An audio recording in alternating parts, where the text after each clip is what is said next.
मित्रों, आज विशेष परिस्थिति में जब अखबार की सुर्खियों में मैंने देखा कि स्वास्थ्य विभाग ने पटना में कोरोना पीड़ितों के लिए जन्नत उतार लाया है, तो हमको बड़ा आश्चर्य हुआ कि ये अखबार के लोग सरकार के झूठे पुलिंदे को क्यों छापते रहते हैं, क्यों लोगों को भ्रम में डाले रहते हैं। साथियों, ये एक बड़ा दुखद पक्ष है। आज इसलिए भी पीड़ा हुई कि 3 लोगों को मैं लगातार एम्स में भर्ती कराने के लिए प्रयत्नशील रहा और 3 का तीनों व्यक्ति आज उनकी मृत्यु हो गई कोरोना की वजह से। एक तो एनडीए के बड़े समर्थक थे, डॉक्टर थे, और दूसरा सुनील जी नालंदा के थे। हम इन पीड़ित लोगों के प्रति अपनी संवेदना व्यक्त करते हैं और 3 लोग रात से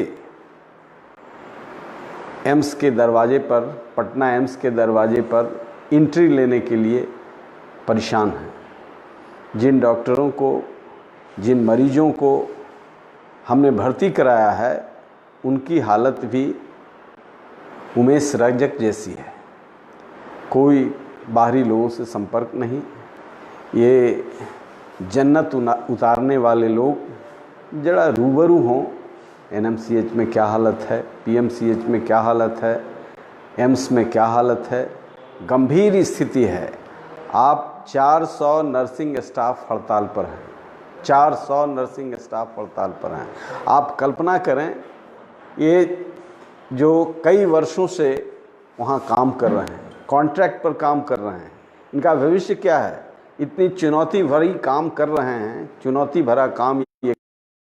ये पारा नर्सेज को, पारा मेडिकल स्टाफ को एक दिन में इनको कॉन्ट्रैक्ट ख़त्म करके इनको रेगुलराइज कर देना चाहिए, इनको वेतनमान देना चाहिए। कितनी जिंदगियों को बचाने में ये काम कर रहे हैं। इनके अंदर जो हताशा है, निराशा है, इसको दूर करना चाहिए। कौन सा जन्नत आप अखबारों से उतार रहे हैं? हड़ताल है एम्स में, और जो सबसे बड़े इंस्ट्रूमेंटल फोर्स हैं, जो सबसे बड़े इंस्ट्रूमेंटल फोर्स हैं रोगी और डॉक्टर के बीच में, पारा मेडिकल नर्सेस, पारा मेडिकल स्टाफ्स 400 की संख्या में हड़ताल पर हैं। किस तरह का वातावरण में वहाँ के रोगी हैं, किस तरीके से एंट्री नहीं मिल रही है। आप बनाएंगे, 4 महीना हो गया, महीनों लॉकडाउन आपने रखा। अभी अखबार में आया है, इतना बढ़िया से छपा है, हम इसको भी बनाएंगे, हम इसको भी बनाएंगे, हम ज्ञान मंडप को भी बनाएंगे, हम फलां अस्पताल को भी लेंगे। जो होटल आपने ले रखा है, वहाँ किन वीआईपी के लिए रखे हुए हैं, किन वीआईपी के लिए रखे हुए हैं? सामान्य आदमी के जीवन का कोई मतलब नहीं है, कोई मतलब नहीं है। तो मैं आपसे अनुरोध करना चाहता हूँ, हम बिहार सरकार के सुशासन बाबू से अनुरोध करना चाहते हैं। और ये उप मुख्यमंत्री तो झूठ बोलने के खजाना है, ये तो झूठ ही बोलते रहते हैं, ये तो झूठ ट्वीट करते रहते हैं। इनका तो धंधा ही अलग है, ये उससे अलग निकल नहीं सकते। और सुशासन बाबू बंद हैं, लेकिन लोग मर रहा है, लोग ऑक्सीजन के बिना मर रहा है, लोग, डॉक्टर के पास प्रॉपर व्यवस्था नहीं है लड़ने के लिए। पारा मेडिकल स्टाफ भारी संख्या में कॉन्ट्रैक्ट में हैं जो हड़ताल पर हैं। ठीक ही उनका कहना है, यदि उनको कुछ हो जाए कोरोना से, उनका भविष्य क्या है? तो कॉन्ट्रैक्ट को ख़त्म कीजिए। एक दिन में, ये इमरजेंसी है, एक दिन में ख़त्म करके इनको रेगुलराइज कीजिए। कॉन्ट्रैक्ट में बहाली में पैसा, रेगुलर में बहाली में पैसा, सारे जगह आकंठ भ्रष्टाचार फैला हुआ है। और कोरोना की स्थिति में भी ये लोग इस अवसर को हाथ से जाना नहीं देना चाह रहे हैं। इसलिए भगवान के लिए निवेदन है, लोग मर रहे हैं, लोग तड़प रहे हैं, पूरा अविश्वास है। अखबार में चाहे जितना सुर्खियां आप बटोर लें, जनता इसका हिसाब करेगी। इतना गुस्सा है लोगों में, आम लोगों की लाशों को जब मैं देख रहा हूँ, गिन रहा हूँ, अपने परिचितों को देख रहा हूँ, और आम लोग जिनके बारे में कोई सोचने वाला नहीं है। आखिर एक्सीडेंट में जो आया है उसका क्या है? जो डॉक्टर के यहाँ किसी प्राइवेट हॉस्पिटल में इलाज कराता था, हार्ट का पेशेंट, उसका क्या है? समूचा हेल्थ कोलैप्स कर गया है। और यहाँ ये लोग अखबार में सिर्फ फोटो, आज 4 मंत्रियों ने, पूर्व और वर्तमान मंत्रियों ने सर्टिफिकेट दिया सुशासन बाबू को। ये सर्टिफिकेट गला में बांध करके पूरे बिहार में घूमेंगे और वर्चुअल रैली करेंगे। मर रहे हैं लोग, पूरा उत्तर बिहार बाढ़ से चपेट में है। एक आदमी लॉकडाउन का, सारा शहर, उत्तर बिहार ही नहीं, पटना भी शहर 4 फीट 3 फीट, अधिकांश मोहल्ले पानी में हैं, कोई देखने वाला नहीं है, पूरी अराजकता है। और सर्टिफिकेट इनके मंत्री इनको दे रहे हैं। पहले तो बाहर से सर्टिफिकेट लाते थे, अभी इनके मंत्री ही इनको दे रहे हैं और बहुत आनंदित हैं। लाश को मत गिनिए, लाश पर राजनीति मत कीजिए, कुछ कीजिए, कुछ ठोस कीजिए, भगवान माफ़ नहीं करेगा। इसलिए आपसे बार बार निवेदन है, बिहार की स्थिति भयानक है। एक तरफ बाढ़ और जल प्लावित स्थिति, लोग भूखे मर रहे हैं, गांव का गांव 15 दिन से पानी में है और पानी का जल स्तर बढ़ रहा है और नए नए क्षेत्र पानी के चपेट में आ रहे हैं। इसलिए मैंने बार बार कहा, यहाँ राष्ट्रपति शासन लागू हो, जीवन महत्वपूर्ण है, आर्मी के हवाले किया जाए। महामहिम राष्ट्रपति महोदय हस्तक्षेप कीजिए, राज्यपाल महोदय हस्तक्षेप कीजिए और रिपोर्ट कीजिए, सच्चाई का रिपोर्ट कीजिए। एक एनएमसीएच का सुपरिटेंडेंट ने सही चीज़ का बयान कर दिया तो सुपरिटेंडेंट को हटा दिया। झूठ का पुलिंदा प्रस्तुत करने वाले इनके साथ इनके कर्मचारी भी चाहिए। एक अच्छा डॉक्टर की टीम जो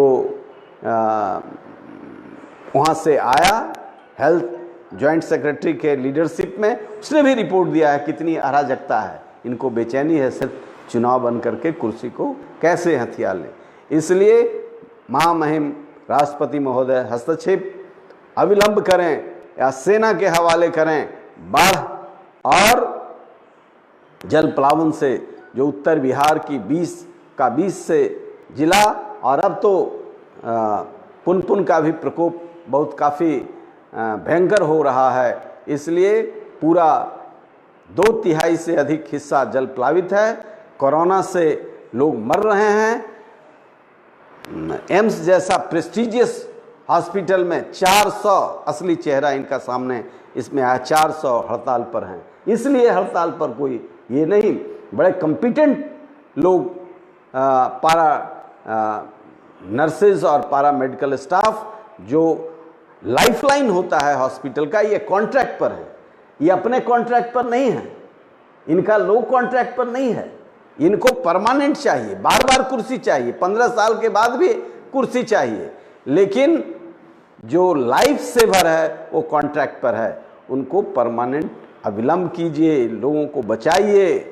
और ये नहीं करते हैं तो राष्ट्रपति शासन लागू करा करके यहाँ इन सारी अराजकताओं से, इस राजनीतिक भ्रष्टाचारियों की टीम से यहाँ कुछ भी संभव नहीं है।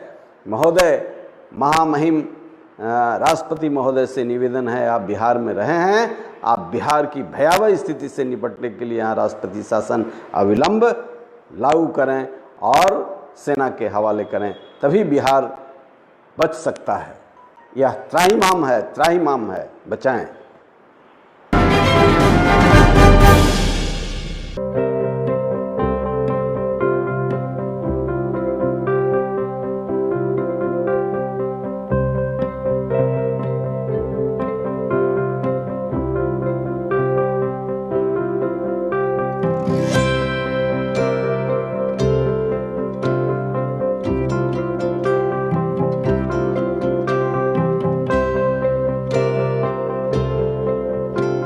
एक जिंदगी बचाने वाले को हीरो कहते हैं और 1000 जिंदगी बचाने वाले को health care worker. Our heart never hardens, our temper never tires. Our touch never hurts. We value what we do.